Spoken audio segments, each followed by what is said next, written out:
Let's talk about family entertainment. You're about to hear the latest trends, expert insights, and behind-the-scenes stories of family fun centers. We'll be talking with arcade vendors, food vendors, attraction vendors, plus sharing life stories of owner-operators and much more.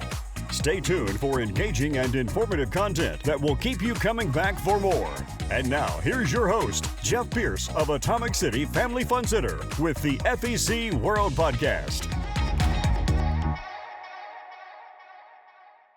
Hello, once again, everybody. I'm Jeff Pierce, and I want to welcome you to the FEC World Podcast, where we help you with all things family entertainment.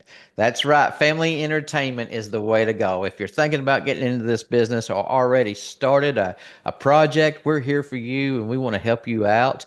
And, you might have been in business 15 or 20 years right now and say, I probably need to make some changes. Well, we're here to help you with that too. And today I have a special guest on. Her name is Megan Burtch with Redemption Plus. And I want to welcome her to the show today. Hello, Megan. How are you? Hi, Jeff. I'm doing great. Thank you so much for having me. I'm really, really pleased to be here. Well, great. I know you've been in the business a while and you're here to help some folks, and we appreciate your time today out of your busy schedule. I know y'all are growing. That means you're busy. So just tell me about yourself, Megan, how long you've been in the industry and up to where we're at now. Sure. So I joined Redemption Plus in 2016. So this summer will make 9 years for me. I started out as, thank you. I started out as a traveling merchandiser. So I would go around to help set up new locations or existing locations we're putting in a redemption center. Redemption Plus specializes in redemption prizes.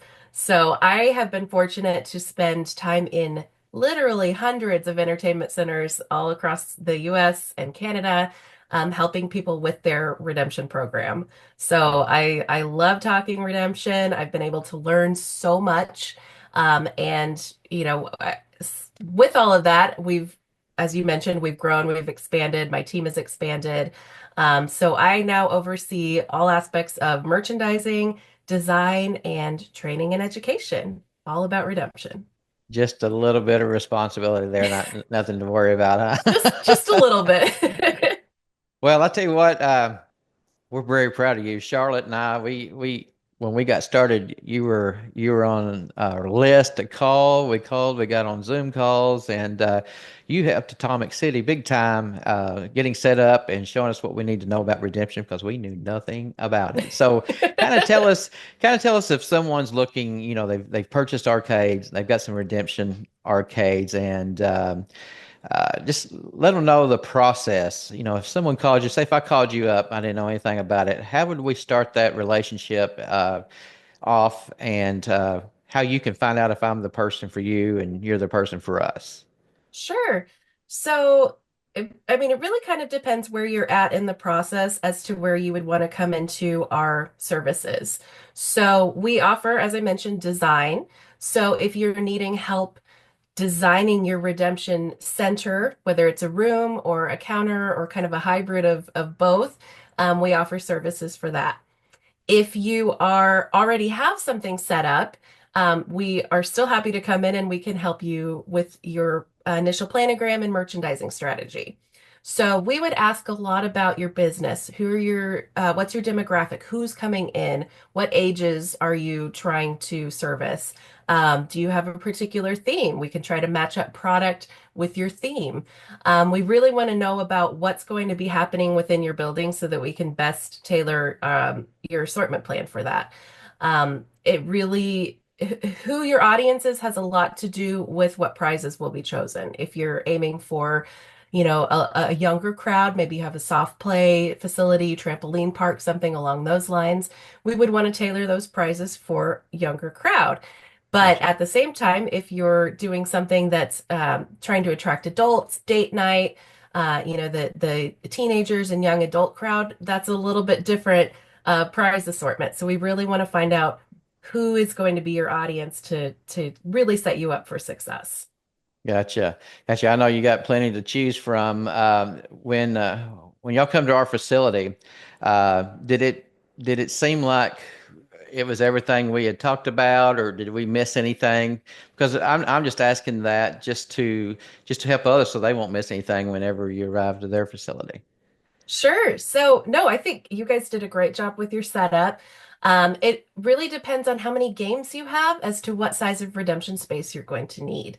And you guys didn't have a gigantic arcade, so you built a counter, perfect Hmm. size. I think since then you've added on and expanded a little bit, which anytime as your business is growing and as you learn what's really going to be happening there, then you want to react to that.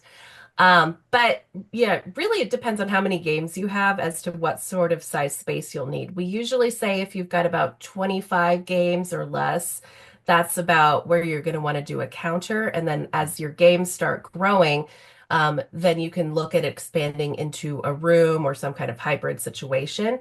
But really, Hmm. for about every 1,000 square feet of game room that you have, you need about 125 square feet for redemption. Gotcha. That's good to know. Can you repeat that one more time? Yeah, about every 1,000 square feet of game room, you need about 125 square feet for redemption. Very important, folks. And then write that down. That's why I asked her to say it again. So tell me, so if we buy all these toys from you and everything, well, where do we put them? How do we hang them? How do we shelf them? How do we display them? Can you help with that as well?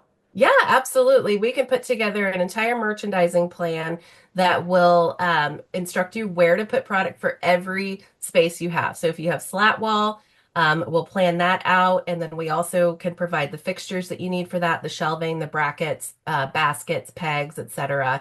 If you're doing a grid wall setup, we also have fixtures for those.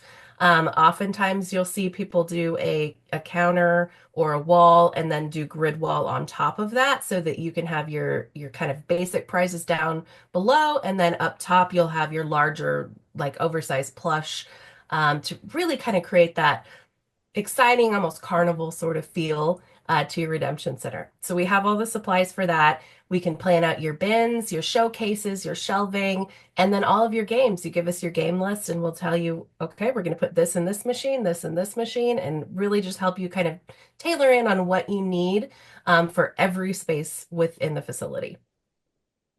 That's good. That's a lot of information right there. So tell me, I've got all these toys. I got my shelves built. I got my redemption counter ready. The hard thing, how do I know how many tickets to put on what item? How do we price those? What's the Sure. best way? That's always a really interesting concept because as you know as an owner you're buying these prizes, you're paying dollars for them, but they're turning around and being sold in tickets. So sometime in there it seems to get a little bit lost in translation that these things actually cost money and are worth money. Mhm. Um, so we recommend a two times markup. That's fairly industry standard. So each prize, if it costs $1, you times that by two would be 200 tickets. You Gotcha. can get a lot more advanced. You can do tiered markups where your lowest item is marked up the most, and then as the price goes up, the markup goes down. So that makes those high-end prizes a lot more attainable. So, for example, in our standard markup that we recommend, and I'd say probably 80 to 90% of our customers use, it takes this tiered approach. Hmm. So your highest value items are going to be marked up 1 to 25. So you're still making a 25% margin on those prizes, but Right. those high value items that take a long time to save up for, think your Xbox, your PlayStations, your big ticket items, you're still making a margin on those. And those items we tend to look at as an aspirational price.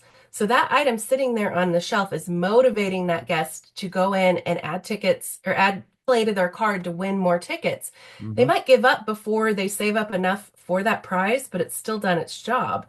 And Right. then when someone does save up enough, it's a little bit more attainable. You're still making your margin on it. And it's not a huge amount of your inventory budget sitting on a shelf and collecting dust, waiting for Right. somebody to save up huge amounts for it. Gotcha. Um, so the two times approach is pretty standard. Again, every business is different and you have to do what's best for you and your guests. And you want to balance that with your game payouts so that they're paying out enough tickets to for your guests to be able to earn the prizes and earn enough tickets to win, they need to feel like they're getting a good value. Right. You need to it needs to be a win-win situation for everyone. You need to balance that Absolutely. too. Yeah. But with Redemption Plus, and I'm sure other vendors operate the same way, we load your currency exchange into the website. So as you're searching and shopping for products, you don't have to do any math. It's already done for you. Okay. And then we will provide you a DPL or digital packing list that you're able to upload into your inventory system that pulls those ticket values right through along with your Mhm. barcodes, your pricing, your SKUs, all of that information on the item and the inventory value. That's the really important. So all of that is just done electronically. You don't have to manually enter anything. The only time you would have to do math is if you're purchasing something outside of your redemption vendor, in which you would just follow the same conversion table. Absolutely. Payouts in particular can be really intimidating. Your game distributors are going to be able to help you with that and pricing. They're going to be looking at what all of their other customers are doing. So you're not alone. Trust your vendors. We're here to help. If you win, we win. We're not going to try to, steer you in the wrong direction, to make you fail. That's not what we're about here at all.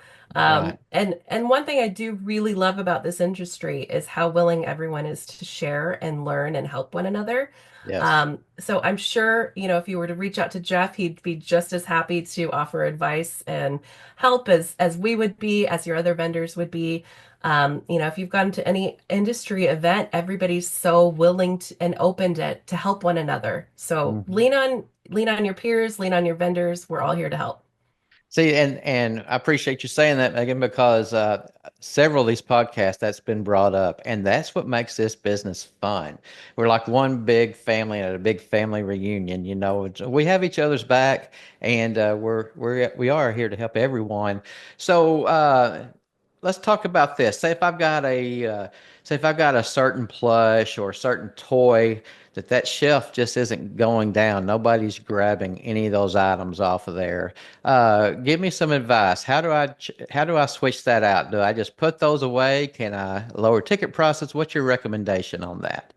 Well, you've got a few different options. Like you mentioned, you could mark it down, lower the ticket price. You could offer it up on some sort of deal, like a win one, get one. Hmm. Um, Plush are a really easy option if it's not selling in the redemption center. Put it in your crane and see if it moves there. Switching up your items, especially in cranes, will encourage repeat play. Gotcha. Um, Machines, cranes, merchandisers, all of those, if you're not changing out the product in them, no one will be motivated to go play that game again. If you've Okay. already won what's in there and that's the same item that was in there your last visit and the visit before that and even 6 months ago, you're not going to be motivated to play that game. So moving product around, switching it from one area to another is a great idea. One thing I would say, don't have the same item in a crane or a machine as you have in the redemption center. You can do a similar type of item. You could have, for Mhm. example, a Bose headphones in the redemption center as a Super Saver prize and a Beats headphones in one of your merchandising machines. That's totally fine. But Right. offering the same exact item in both places, if I can potentially win this item with one swipe of my play card, why do I need to save up 60,000 tickets? it, Absolutely. it's it sort of devalues that. So same with plush, same with anything really. So keep those separate. But definitely if something's not moving, move it around. Even if you don't move it to a crane or mark it down, just move it to a different area within your redemption center, or Mhm. maybe put it up top or something like that to kind of create that illusion of freshness. Maybe it's not getting noticed because it's in this dark corner over here, but if you Right. move it over to a high traffic area right by the door, maybe you'll get some more hits on it. That And ties in to a lot of what we've talked about on arcades. After about 6 months, move them around. People think you got brand new arcades in, but something just does it. You just move things around. You don't have to buy anything different or whatever the case may be. Just move them around a little bit. And the same goes for your redemption counter. That's a great idea. And I like the buy one, get one. That's a really good idea. I don't think we've even tried that one, Megan. So thank you for that. well, there So you I've learned go. something today here too, folks. I can promise you. And I'm learning a lot through this podcast. Oh, I can imagine. So, Megan, let's talk about now. Do y'all carry the templates with barcodes and all that? You could help us get set up on that, correct? On the ticket templates. Can you tell us Yeah, about that? yeah. So your currency exchange is already loaded into the website. So any item that you're purchasing will automatically calculate that ticket value. Then we can take your artwork, so your company's logo, branding colors, we can create a customized ticket label that'll have your logo at the top, and then it'll print the ticket value on that. So that comes standard with every purchase. You can just click that you need the ticket labels, and it'll print it out and ship it along with your order. Sneak preview also, we're going to be launching a new website later this year that will have a lot more customizable features. So Great, current state, you get one ticket label per order. You'll eventually have the option to select more. So if you're going to have three great, facings of an item, you'll be able to select three tickets. So very excited great. about that, and just generally the whole website coming. Yeah. Um, and then as far as the barcodes, if you want to do barcodes like to put on the back of your bins, we can get those for you. Probably 95% of our items come with a barcode already on the physical product. Hmm. The ones that you're not going to have that for would be like your Tootsie Rolls, your little Army Men, your small bulk items that are too small for a barcode. Hmm. So 95% of what you carry, you'll be able to pick up and just scan that physical product. And then we can help you with barcodes for a scan book or printable barcodes to put on the backs of your bins for those little small onesie twosie items. Gotcha. Gotcha. That's good stuff too. So say if someone's looking at how am I going to staff a redemption counter? Do I need one person? Do I need two? How does that work? Is there a formula to go by or some kind of procedure to go by? Say if you got a X amount of square footage, you need one, X amount, you need two people, or can you give us any advice on how to staff the redemption counter or store? Sure. I don't have a specific formula. But staffing of a store and a counter are going to be two very different scenarios. So a counter, that's going to be where you have, your wall set up behind you, and then you've got a counter in front of you where the attendant stands in between. Hmm. So they need to facilitate every touch point of that interaction with the guest because the guest can't go physically pick up the item off the wall. Right. So the counter needs to be staffed continuously. We'll see a lot of facilities, smaller facilities especially, combine that counter with maybe the bowling desk or the roller skating check-in so that somebody or even your food, somebody can service a guest over here, get them their bowling shoes and whatnot, and then they can come around the corner and service redemption. So that's Gotcha. a viable option. But when you do have the counter, again, someone has to facilitate that entire process. Guests can't really self-shop. So you want to have your attendants that are going to be very charismatic, guiding the guests through this experience. A lot of times, this is one of my favorite parts of redemption. A lot of times it's a child's first independent shopping experience. They've gone out, they've played those games, they've worked hard to earn those tickets, and then they get to go choose a prize all on their own. Yeah. So if you're a little one, that can be pretty overwhelming. So you want to have a really great staff member to guide that experience, to help them choose, to confirm their choices. Oh my gosh, this is a great choice. This is my favorite. We sell this all the time. To kind of help guide them. You have this many tickets, great. You can shop within this area, and these couple things here are hot sellers. Yeah. Something along those lines to really facilitate that whole experience. So the counter needs to be staffed continually. With the room, it's a much larger space. The guests can self-shop. They can go pick up all their items, touch, feel, examine. They don't have to ask for each item to be pulled down off the wall and handed to them. Hmm. So really, you need somebody to man the point of sale and to check guests out. If you have enough staff, you can have one out on the floor, kind of guiding guests around. Hmm. But because of that self-shop, um, because it's able to be self-shop, you don't need as much staffing within a room. And Gotcha. I know you're going to ask the next question, what about theft? It's it's gonna happen. It's just gonna happen. Um, but if you think about it, if somebody walks out with a pocket full of Tootsie Rolls or Dum Dum Pops, that's literal pennies, Hmm. versus having to staff a full 8-hour shift of somebody to constantly help those guests shop. Yeah. So, you just got to think about, is it worth it to lose some pennies on a handful of candy? Or do I want to spend, however much it takes to man a whole shift? Yeah. So, there are drawbacks. You're going to have some theft. It just happens. I come from a retail background, and the number one advice to combat theft is good customer service. So just letting them know that they're in there. Hey, how you doing? Greeting everybody that comes into that redemption room. Acting as, I like to say, a party host. If you're running that room, you're hosting every guest in there. So you want to make sure that they're having a good time. They have what they need while you're able to get everyone checked out quickly and efficiently. And not all the time, but the majority of the time, you will see your redemption counter or stores at the front door before everyone goes out. Like I mentioned before, someone can be in your facility for all day on a Saturday and had a great time, but if they have a bad experience at the redemption counter, you're going to hear about that on Google reviews. So make sure you got that Exactly. spot on staff member working that, and that they know everything they need to know about that counter. You hit So, the nail on the head there, Jeff. That redemption is very often that last experience. So that person working that counter or that room, that is your last line of defense before those Google reviews or Yelp or whatever. So you want to make sure that they are having that really positive experience. They're not leaving your building with a poor taste in their mouth. absolutely, absolutely. So tell me this: is there a anything to go by whether to decide if I need a store or a display counter? Does it matter about the square footage of the building? Can you help me out there? It's more to do with how many games you have and how many Okay. tickets they can produce. So Okay. really around 25 games is where we start recommending that you can move from a counter to a store. If you have less games, 15, 10 pieces, you might even consider doing like a prize hub or some sort of machine that can facilitate that doesn't have to Mhm. be manned.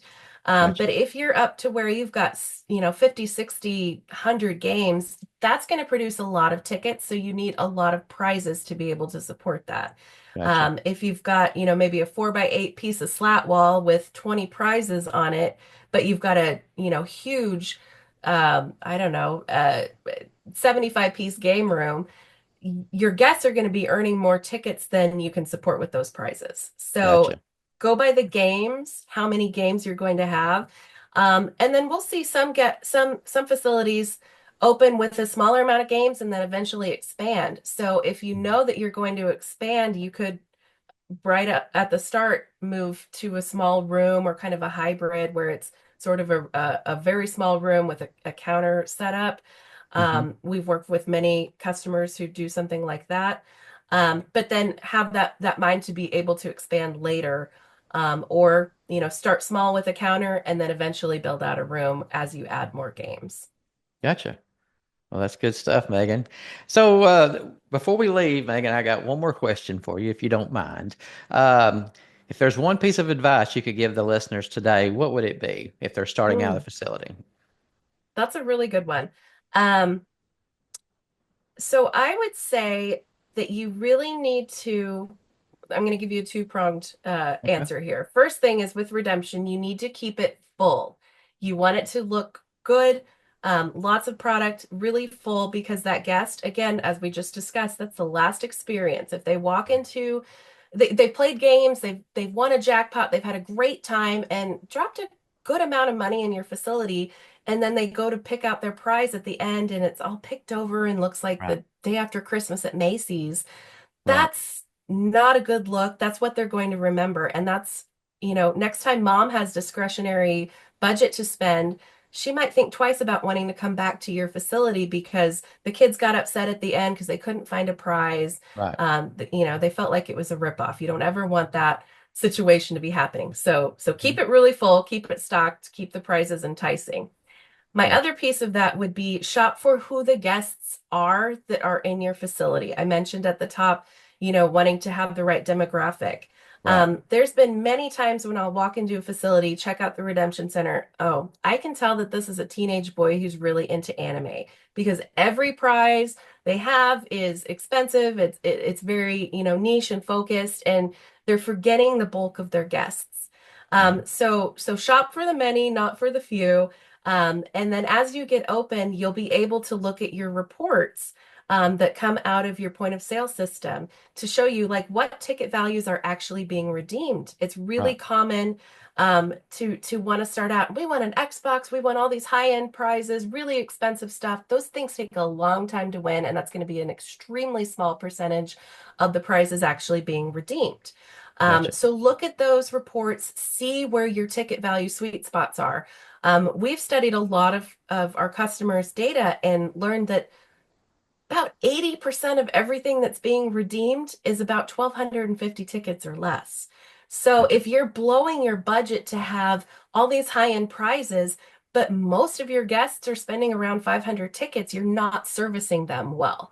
Gotcha. You're not spending your budget well. So shop for who's in your building, not necessarily who you want to be in your building, if that makes Mhm. sense. Yeah, definitely. So you can help them out with that too, helping decide what they need to do in that route, correct? Yep, absolutely. We have a whole formula that we follow when we're building new facilities. Percentages, as I mentioned, we've studied what our customers are actually having redeemed within their facilities. So we do really try to dial in. Obviously, as you get up and going, every location is different, so you might get some variation, but we're going to get you started with what works for the majority of centers. Gotcha. So somebody might be wanting to make that decision today about a redemption counter and wanting to call you now. How can they get in touch with you, Megan? What's the best way? Sure. My email address is mburtch@redemptionplus.com, or you can hop right onto our website, redemptionplus.com. There's a sign up link. You can sign up for our emails or sign up for an account, and we'll have one of our sales team contact you right away. That's great. That's great. She's right because they did with us too. They contact us right away. They always answer. So thank you so much, Megan, for your time today. We appreciate you being here. Thank you so much for having me. This has been a pleasure, and I'm so pleased that you're offering this to the industry. You're doing such a great job, and this is really a truly good service for our industry. Thank you. It's a lot of fun. I got to say, I have fun doing it. So, like I've said before in several podcasts, I didn't know a thing about it when our doors opened. So, hopefully, this is helping some people out, and it's people like you, Megan, that helps stand out, makes this podcast stand out. So, we want to thank everybody for being here today on the FEC World Podcast. Remember, you can find us on Spotify, YouTube, and Facebook. So make sure you go do the like, share, comment, and all the good stuff. And we will see you next week. Thank you for taking the time to enjoy this episode of the FEC World Podcast with Jeff Pierce. We hope you enjoyed today's episode filled with industry secrets and exciting updates. Be sure to subscribe to this show, leave us a review, and let us know what you think. Join us next week for more captivating interviews and essential tips from the FEC world. See you soon on the next FEC World Podcast.